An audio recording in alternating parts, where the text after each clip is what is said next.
Welcome back to the Miraculous Mamas podcast. I'm your host, Elizabeth Joy, and we believe in empowering people through storytelling and education.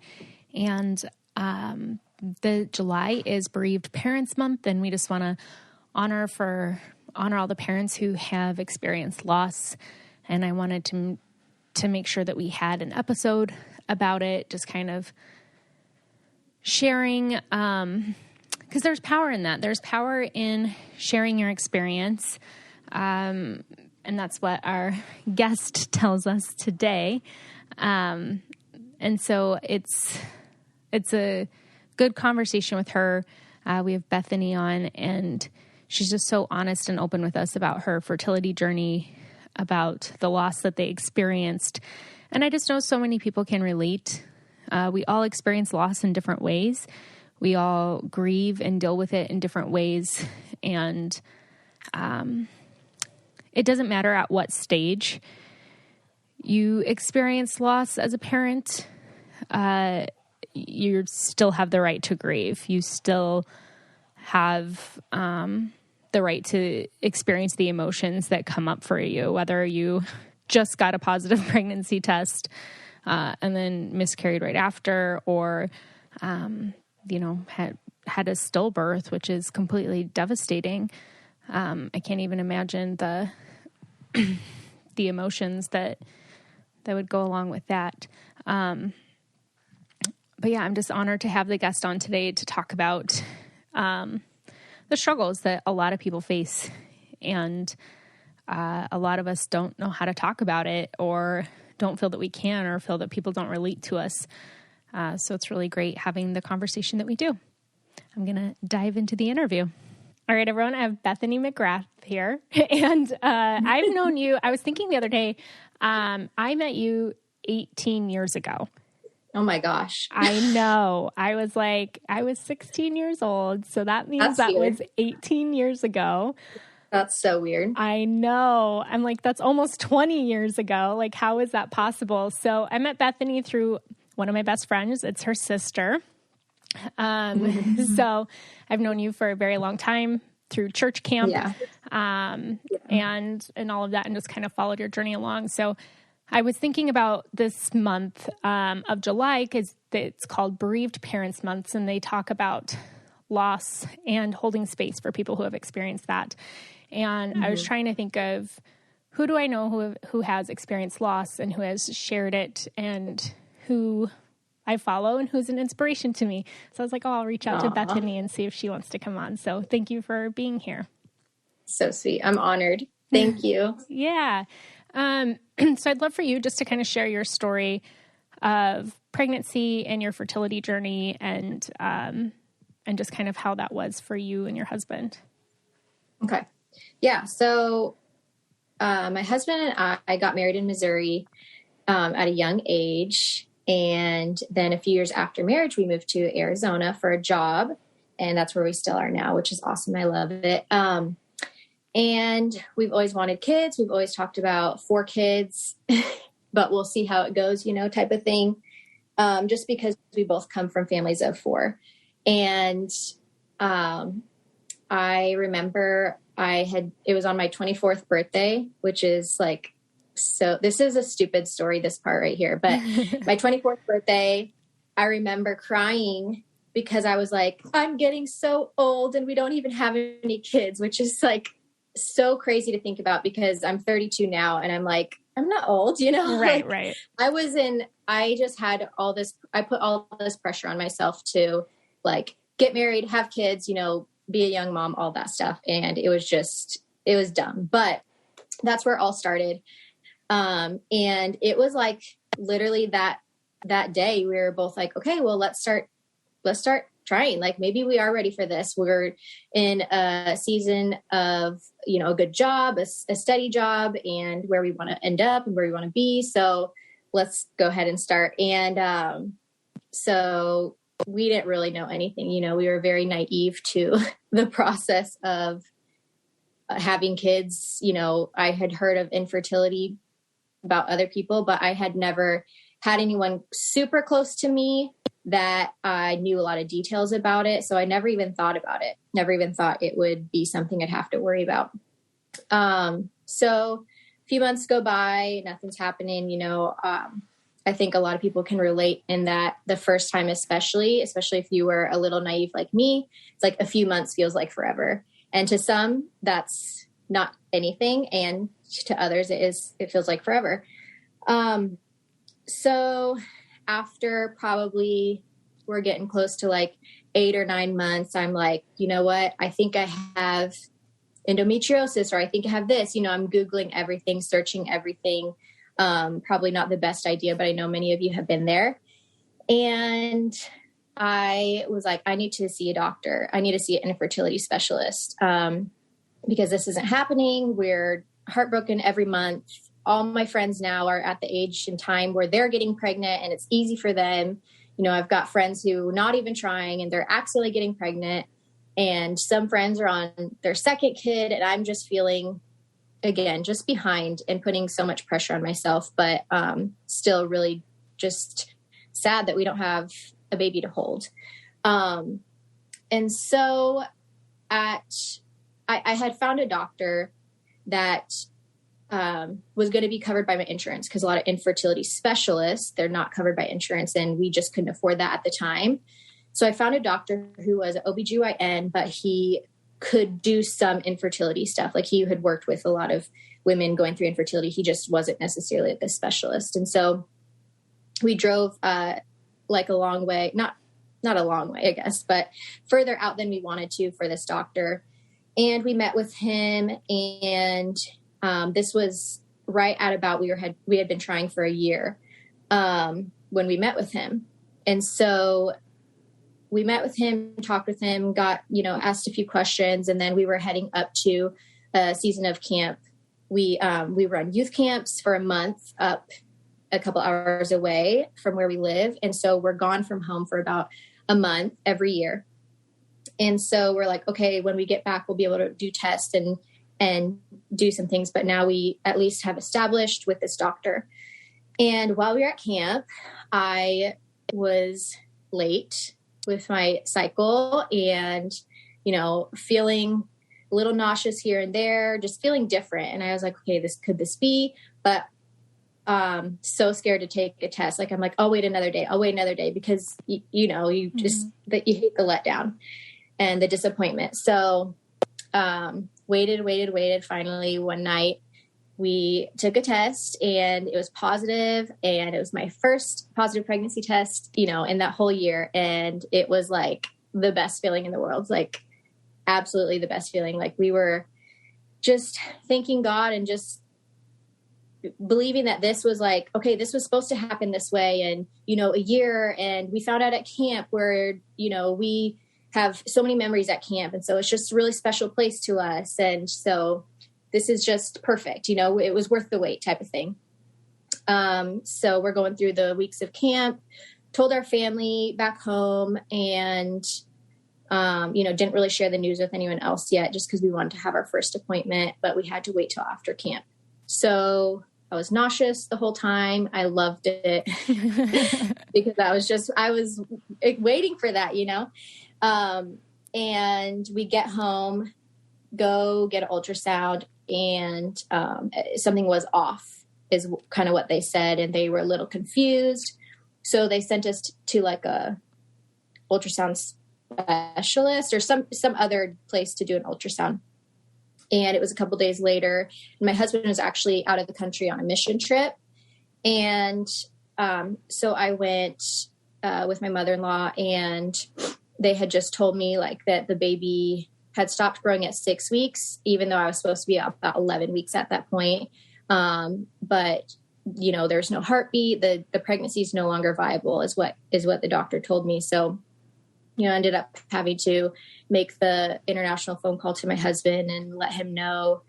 And, I hadn't miscarried yet. My body didn't even know I was, the baby wasn't alive. It kind of is called a miscarriage. And I'm sure a lot of people out there know what that is. And a lot of people probably don't too, but your body just kind of doesn't realize that it needs to miscarry yet. And so, so I still, even up to that point, had some pregnancy symptoms, nausea, all that stuff. My, stomach was growing, probably not obviously from the baby, but just from bloating and all of that stuff. So that was a very, very depressing time for us both. I cried every single day for I don't know how long. I was just like, we were both in a really dark season. And my husband, obviously he's going through the grieving process as well, but he's not going through all the physical changes and everything. And so we were on different pages as far as grieving, and that was really hard too. So we had to learn over the years how to grieve together and how to let each other grieve the way that they need to, because it did cause some tension between us those first couple of years. And so, without being too long with everything, I was afraid that I wouldn't be able to get pregnant again. That whole thought of it took us a year the first time, like how long is it going to be now? And so I ended up getting a laparoscopy to check for endometriosis, which I didn't have, which was good. But I was just like, why did it take so long in the first place? We ended up doing 1 round of Clomid. I think that's what it's called. Mm-hmm. And, we didn't get pregnant with that, but whoever goes through multiple like rounds of that, like that's amazing, because that messed my body up so much. Like it was rough. So, I decided to get off that for a while and just try naturally again. And then a few months later, I got pregnant. It was a very faint line. And, so I went to the store, obviously grabbed another one, tried it again. My husband was at work, and then the next pregnancy test that I took was later on in the day, but it was even a fainter line. Like it was lighter. So I was like, something's not right. Like there's definitely something off. So I called my doctor, got some blood work to check my levels. And, a few days later found out that, it's not going to happen. Like I'm pregnant, but it's just not going to progress again. So there we are, second miscarriage. And yeah, I don't know how else to say. It was just the darkest time of my life. I was upset, grieving. I was sad. I felt lonely. I felt like no one knew what we were going through. And if they did, would they even care? Would they really realize what was happening? Because before I had gone through these miscarriages, I had maybe heard of some people who had a miscarriage here or there, but I was just like, oh yeah, okay, so you try again. Like it wasn't like, I did not know what that meant, Mm-hmm. So we kept trying. We ended up having 6 miscarriages. Our last miscarriage was the first one that we actually heard the heartbeat. All of them were very, very early, but the last one was the first one we heard the heartbeat. And I was about like 9.5 weeks when I miscarried. And then we ended up getting to bring the fetus in for testing, for chromosome testing. And so we found out that baby had Turner syndrome. And I think it's like 1 in 10,000 babies with Turner syndrome are actually born.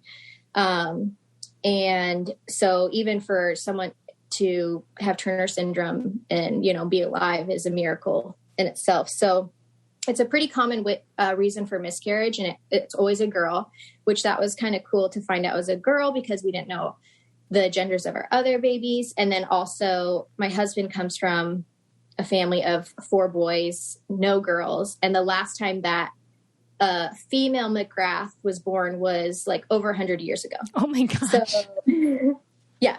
So it's been a long time. So I was, even though I don't get to hold that girl yet. I was happy. It was really sweet.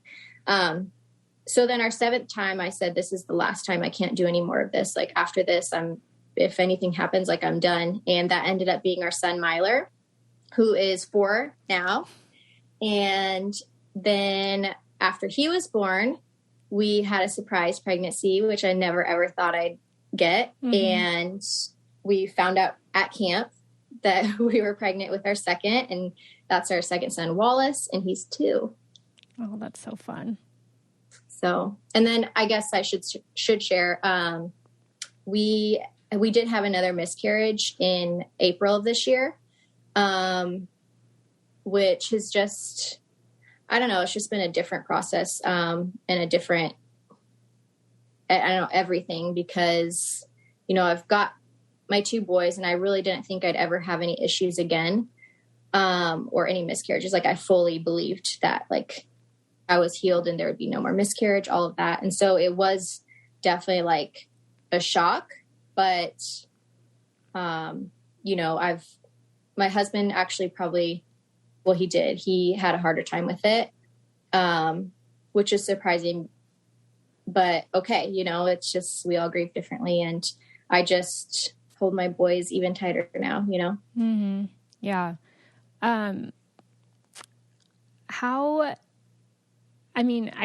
You on the 7th time being like, okay, if this doesn't work out, like I can't do it anymore.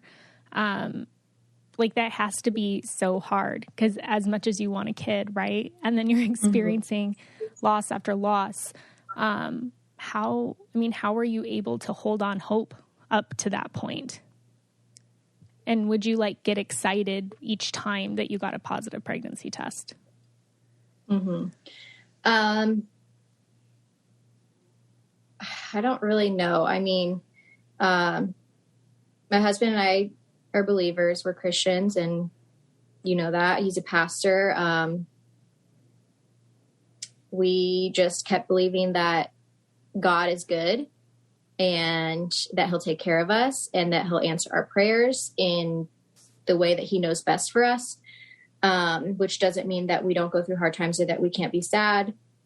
It just means that he's there with us. And so my hope always was in him and trusting in him. And then I think I just had to decide, like, is it going to be worth it in the end if I, you know, do have biological kids or end up adopting or both? Like, is all this that I'm going through going to be worth it? And, you know, how much do I want it? And then obviously, like, if I think had we had any chromosome issues as far as like, because we got chromosome testing, my husband and I both, you know, we had the baby tested, but we got our chromosomes tested to see if there was any reason why we had the recurring miscarriages, and there was no reason. I didn't have any infertility stuff that they saw that they knew of.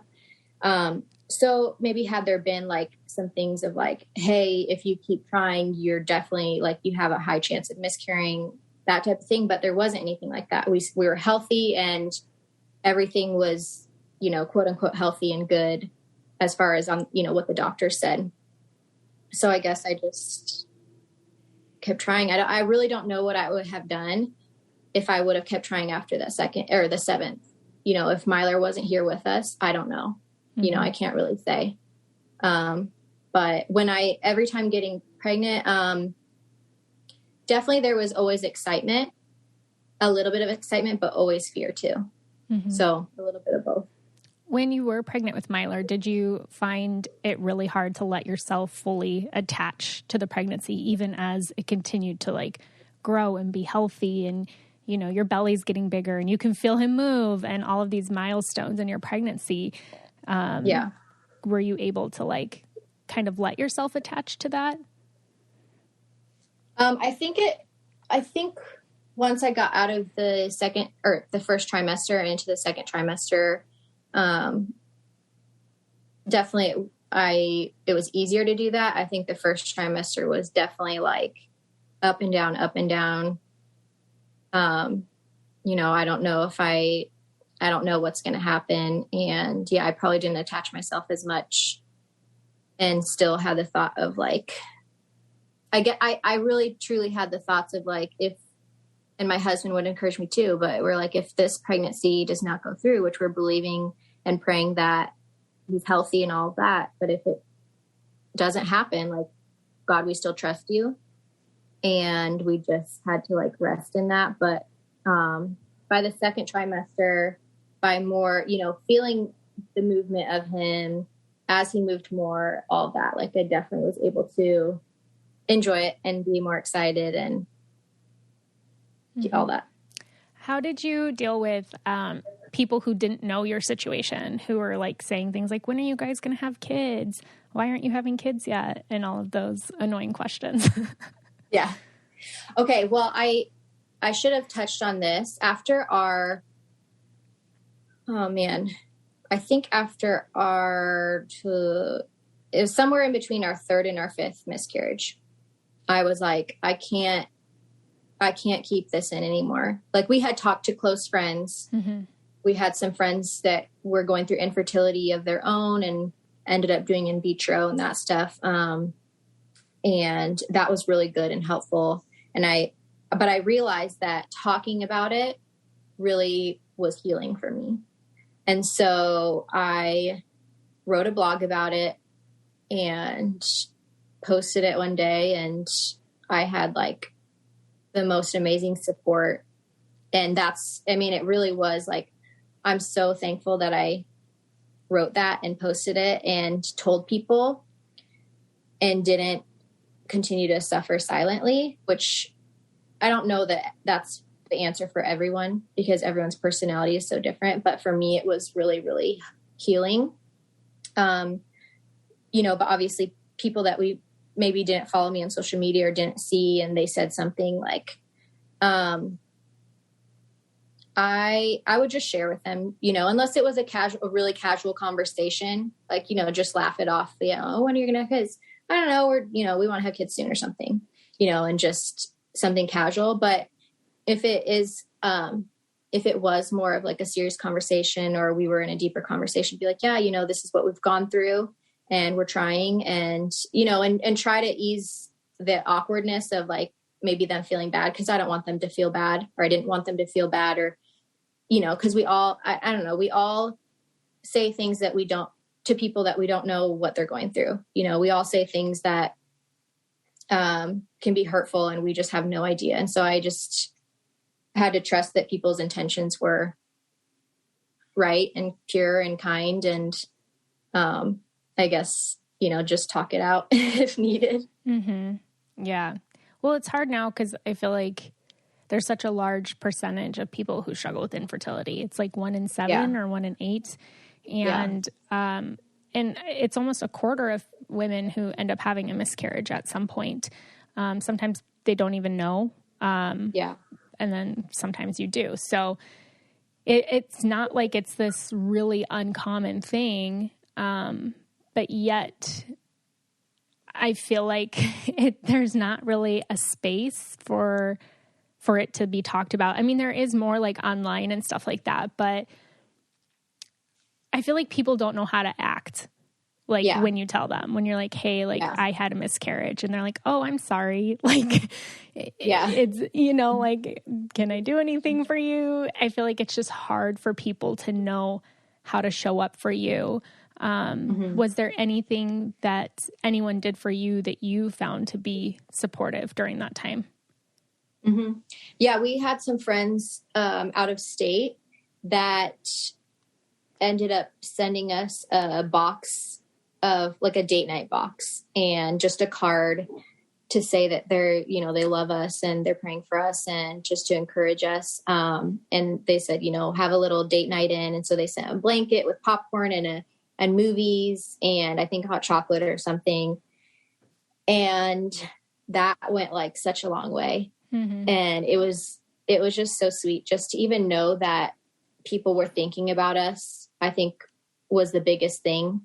I had another friend who, all she did was buy me like a tank top from like Forever 21 or something, like a cheap tank and a cheap necklace, like nothing fancy, but just to know that people were thinking about me when I wasn't talking to them, or they were like actively like going to do something for me because of what I was going through was like, it just spoke volumes to me and my husband.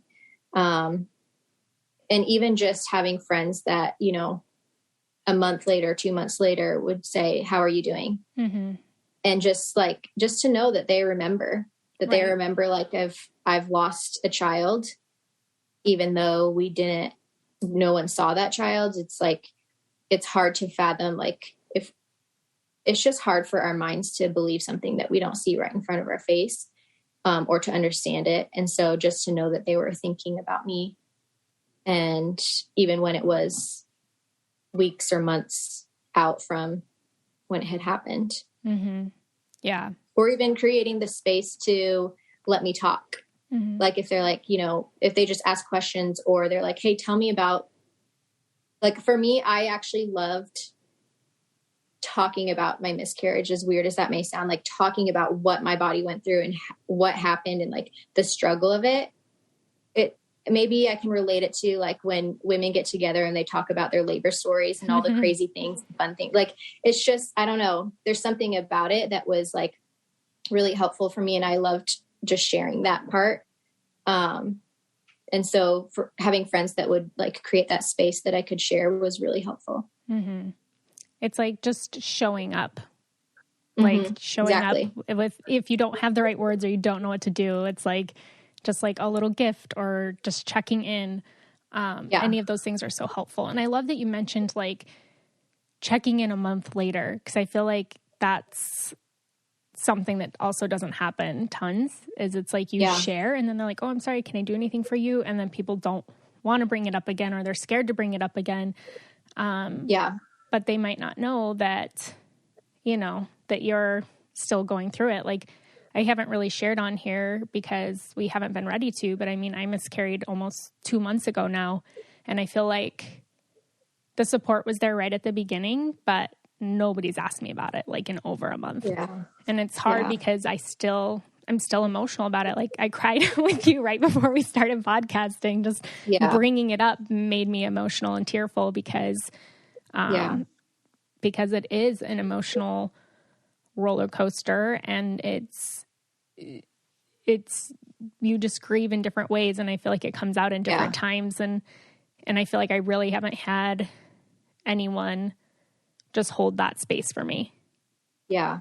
Well, and even with the miscarriage, it's like, well, you don't know what, people might think you don't know what you're missing. You held the baby, but then you've got those markers of, okay, I would be 20 weeks now, or I would be finding out the gender right now, or this is the baby's due date. Like, that's already, 9-10 months from when you miscarried, or, whatever, do the math. But it's still a long ways away. And like, there still can be so much grieving even a year later. Mm-hmm.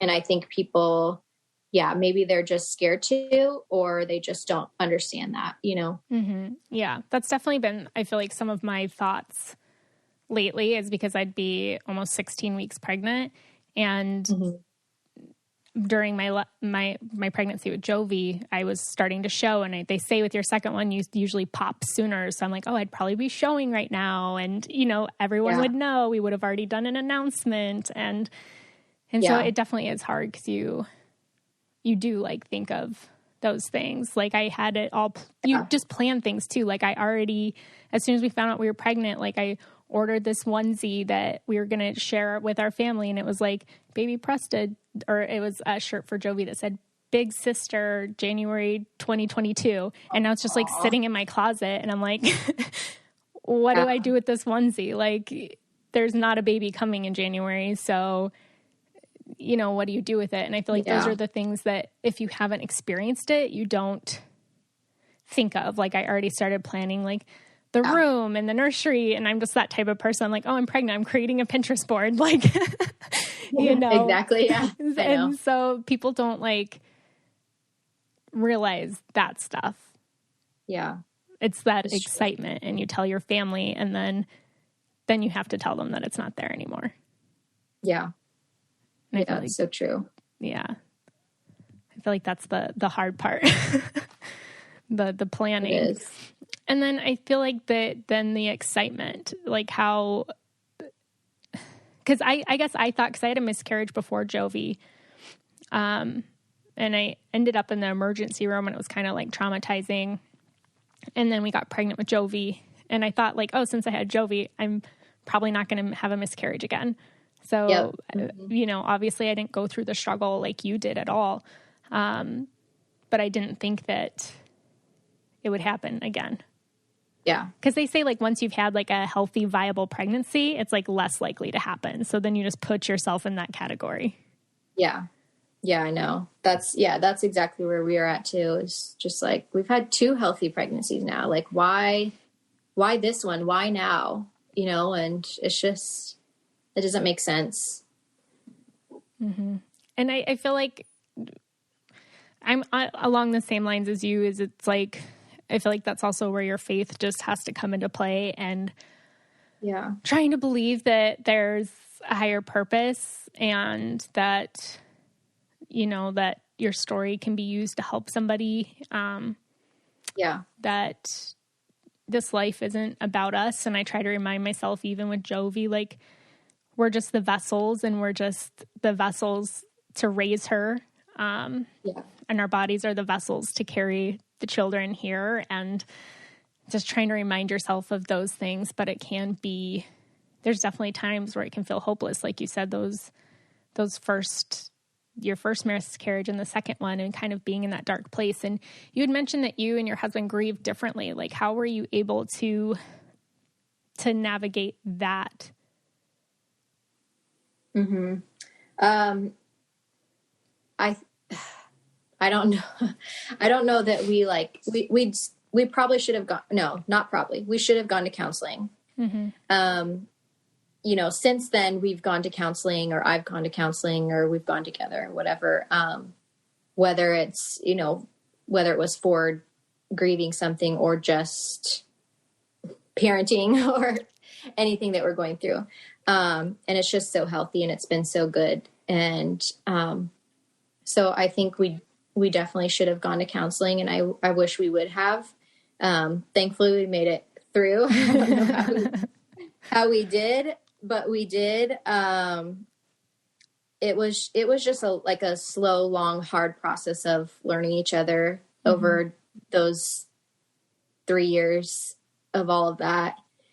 And, you know, just maturing, getting older, growing, just putting in the effort of like, okay, I'm going to learn you. I'm going to learn how you deal with things, and how I can help you, in a way that's helpful to you, and not what I think it is. You know, it's just like every marriage, whether, you know, it's finances or anything you go through, you just have to be committed to keep learning each other and growing and giving grace to each other. Mm-hmm. Yeah. Yeah. I've found that, I feel like pregnancy and parenting brought up so many things that we didn't know. Like, we thought we had talked about everything, and then I got pregnant, and then we were like, wait, we don't agree on these things. I know. Well, and if you're talking about everything, you know, like, okay, well, what if this comes up? It's like, you're still like, especially like before marriage, you're still in this like blinded by love type of thing. And you're just like, oh, we'll get through it. Like, no problem. And it just doesn't happen that way, but it's good. We all go through it. Oh yeah, for sure. And I feel like even if you marry somebody with similar morals and values, because that was obviously like super important for us, was like, okay, what are your morals? Like, what is most important to you in life? And we were raised in some similar ways, but then I feel like when you get married, you realize how differently you were actually raised. It's like, oh, like I thought we like were raised, you know, we were like, yeah, we both value these things. We both think these things are important, but the road to those things was very different. Oh, different. It's so true. And that's like where I feel like we're like, wait a second. So right now we're like in the process of, he's reading this like parenting book that I'm going to read after. And I think it's really good to obviously like learn and grow, but when it comes down to it, like you have to figure out what's right for your family and what's best for you. So it's, I mean, it's definitely different. Like our families are very different. You just, well, even Griffin's family and my family, we both grew up very, very, I mean, like extremely similar, like same church denomination. Dads did the exact same thing, and it's still a struggle. Right, right. Well, and yours, so I'm similar with you though, too. Like I moved to where my husband's family is, and you live where your husband's family is. And they're amazing. Like I'm so grateful for them and for their support. But then it's also hard because I would love our kids to have the influence of my family. And their cousins on the other side, and to see how they do things. And so I feel like that's where I have a hard time and really miss my family in this season of life. Yeah. Yeah. I get that. I have amazing in-laws, but yeah, my boys don't have any cousins here. They're all in Missouri with my sister. And, so it is hard, but thank God for FaceTime, and we can travel and see them and all that stuff. But my sister and I think like, you know, all my siblings feel the same way, but we're like going to just make sure that our kids know each other, don't live near each other. Like we're very, what's the word? I can't think of the word, but we're just very adamant and persistent about making sure that they're close, because I didn't grow up with like close cousins, and I wish I did, you know? Yeah, same. I feel like most of my cousins were really spread out. There was some in the same town with me when I was really little, and then they kind of moved. And then, but my husband, like, we live 4 minutes from the house that he grew up in, and like all his aunts and uncles and cousins and great aunts and grandparents, like everybody's like within 10 minutes of each other. So that's like, amazing. It's really cool. And he's like, how did you not grow up like with cousins? He's like, that's what kept everyone out of trouble was you knew that you always had eyes on you, you know, like somewhere it's like, you know, somebody's going to end up telling if you do something wrong. So it's fun. It's definitely fun. But it is hard. It's hard. I feel like with the miscarriage stuff too, that's where like I miss my family a lot. Cause I feel like I can just cuddle up to my sister and cry my eyes out, and I don't have that here. I know that is really hard. And you and your sister are so close. Yeah. Yeah. So either one of my sisters I could do that with, or even my mom, she had a few miscarriages, and, so she knows what it's been like. And so I've been able to find support in her, but it's just like hard on those days when you want to be like, do you want to just come over and cry with me on the couch or watch Jovi so I can just cry? I definitely wish I had my sister and my mom close by when we were going through all of that. Cause as you know, as much as I love Griffin's family, and I'm close to them, it's just not the same. It's not the same as your own mom. And yeah. So I feel that. So for people listening, who have experienced loss, you said that you have a blog out there, about it. Where can they find that? So the blog is www.bethanymcgrath.com. Should I spell it out? No, I'll put it in the show notes. Okay. So you don't have to spell it out. BethanyMcgrath.com. The most recent stuff is, you know, a lot of just mom pregnancy stuff. But if anyone wants to read about the miscarriages and things that I, you know, ended up doing as far as like vitamins and supplements and stuff like that, I share that as well. You can just, in the search bar, just type in miscarriage and all of them will come up. Awesome. Yeah. And then if people want to follow along your journey, where can they find you at? So I'm on Instagram the most, Bethany K. McGrath. And that's, you know, probably where I share just most of everything as far as like mom stuff, infertility, miscarriage stuff, food, talk about matcha a lot because I love matcha now. And then I'm also on TikTok under the same name, Bethany K. McGrath. Awesome. And I will have all of that in the show notes. I just want to thank you so much for coming on today, for being so open and sharing your journey and your story. I know that so many people can relate to the ups and the downs, and even struggles in their relationships going through it. Because even though, like, I know my husband's here for me, I still feel alone sometimes because I think that they do just grieve in different ways. I remember at one point being like, are you even sad about this? Like, I can't tell. And he's like, of course I am. Like, but he was trying to like be the rock for me. And, and so I feel like it's definitely hard you do have to figure out like how to navigate that together. So I know so many people can relate to that. So thank you again so much for coming on. Well, I appreciate it. And also I'm so proud of you too, even that you're doing this. It's so awesome. You're helping so many people and encouraging so many moms, but also that I'm happy that this episode, like you felt safe enough to talk about your losses and your recent loss. And I know that's a big step. So I'm proud of you. Thank you. Thanks for having me. I enjoyed my conversation with her. I know that, like I said, there's just like a lot that we haven't shared on here openly yet. We haven't really felt ready. I know I brought it up with Bethany, but still not really ready to talk about it outside of that. It's hard.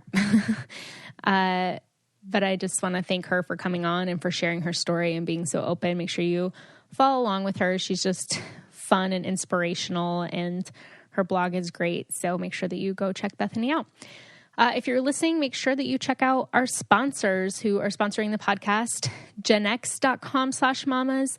They are an amazing over-the-counter medicine cabinet, clean medicine, basically, company. I've been swapping out things that we were using at home with their brand. For a while, I was giving Jovi some like children's Tylenol because she was teething so badly. And then I discovered Gen X, and it has the active ingredients that you need, but doesn't have any of the unnecessary artificial fillers, colors, dyes, sweeteners, things like that. So it's all clean stuff. And I've actually used their antacids when I've had heartburn and some digestive stuff or stomach ache. And I've really been enjoying their products. I love the mission that they have. And that they want to replace all that artificial stuff in our cabinets. So make sure you check them out. BetterHelp.com/mamas. You guys know that we love partnering with them. If you're dealing with anything and you need to speak to somebody, they're an excellent resource, an excellent tool where you can communicate in a way that you feel comfortable. And when you guys use the links from the show, it helps keep us sponsored. It helps keep the podcast going. It's not just me. There's a team of people. So it's important that your guys' support is just so important. So listen and share, join our group. There is going to be a lot of changes coming soon. So look out for those. Make sure that you are subscribed. And guys, it's almost August. So I think that means the year's half over. Yeah, it's way over half over. That was at the beginning of June, huh? I like August because it's almost September, and then September is like almost fall, and I love fall time when the seasons start to change. For me, it's always a reminder of, it's weird. You would think that like springtime would be a reminder of life, but for me it's fall because it's everything just kind of changing and then dying into winter. And it's just dying to those things in my life that aren't serving me anymore, of letting go of patterns or beliefs or ideas that aren't serving me or that are lies that I've believed. And so for me, fall just kind of seems like a refreshing time to just let things change, let things go, and not have those things holding you back anymore. Not having, the fears, the doubts, the lies, the bull crap that we've been feeding ourselves that we might think is kind of true, but maybe we know that it's not, but it's definitely affecting our beliefs of what we believe about ourselves. It's limiting us. It's stopping us from living our best life, our being true to ourselves, our full potential. And I feel like motherhood can just kind of do that a lot too. There's so much on our plates, And I guess I've found that definitely hard. I realized that I used to, obviously before I had kids, do whatever I want all the time. And everything was constantly changing in my life. I talked about it on the episode kind of with Desiree a little bit, just like I moved a lot. I would go travel. And now it's the same thing every single day. You wake up, you make breakfast, you clean up breakfast. You do a couple things, then it's time to make lunch, and then you clean up lunch. And then you do a couple things, then it's time to make dinner, and it's time to clean up dinner, and you're rotating laundry, and you're just doing the exact same things every single day. And that's hard for me. So I'm trying to just find the joy of serving my family and taking pride in taking care of my family in the way that I am right now, which can just be hard. Sometimes I don't want to do laundry as there's a pile sitting on the couch right next to me right now. It's so daunting. And I'm trying to change my language instead of being like, oh, it's daunting, it's so hard. I'm trying to catch myself just being like, it's a pile of laundry. And honestly, if I time myself doing it, it doesn't take that long. It's like 10 minutes out of my day. I can throw on an episode of something I want to watch on TV or an audiobook or a podcast, listen to it, get a few things done. That's something I'm learning too, is like right when I put Joey down from her nap, if I get a couple of things done, then I can relax. I just feel so much better. I don't know if you can hear her in the background. So just still trying to find that routine where 10 and a half months in, 11 months in, and searching for that routine of what works for us. And it's hard. I got to quit saying it's hard. It's new. It's different. But we're working on it, and we're definitely finding some stuff. So I know a lot of you can relate. There's just some people that make motherhood look so easy. And I guess I just like envy that. And then I have to work on that envy, right? Of look at this person who's doing it all and who looks like they have it all together, and it just comes easy to them. Because I do feel like motherhood comes easy to me, but not the everyday stuff. I feel like taking care of Jovi's easy for me. I love it. I love being her mom. I love being a mom. I love nursing her and playing with her. I don't love changing her poopy diapers. But there's people who just like their house is clean and dinner is ready and they're dressed for the day.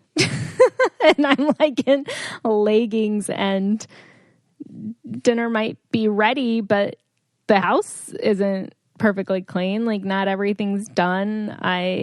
It's just, man, people who do that. I'm sure it comes easier the more you're doing it. But for me, I just haven't found that groove yet. And let's be honest, even before I had kids, I hardly ever like got ready for the day unless I was going somewhere. I'm not somebody who like wakes up and gets ready and puts jeans on and makeup on. I only put makeup on like if I'm going out, and definitely don't put jeans on if I'm hanging out at home. That's for sure. But I could use some cute, comfy clothes to hang out at home. So maybe I just don't feel like a grunge ball all the time. A few things to work on. I have been using Stitch Fix. Make sure you use our discount code for them.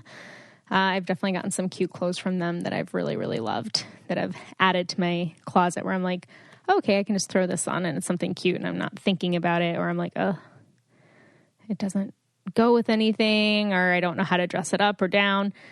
So it's been nice using them to try to build up my closet with just everyday outfits that I can wear. So anyways, thanks for listening to this episode. Make sure you're subscribed, you share, and follow us on Instagram and join the Miraculous Moms group. All right. Love you guys. Bye.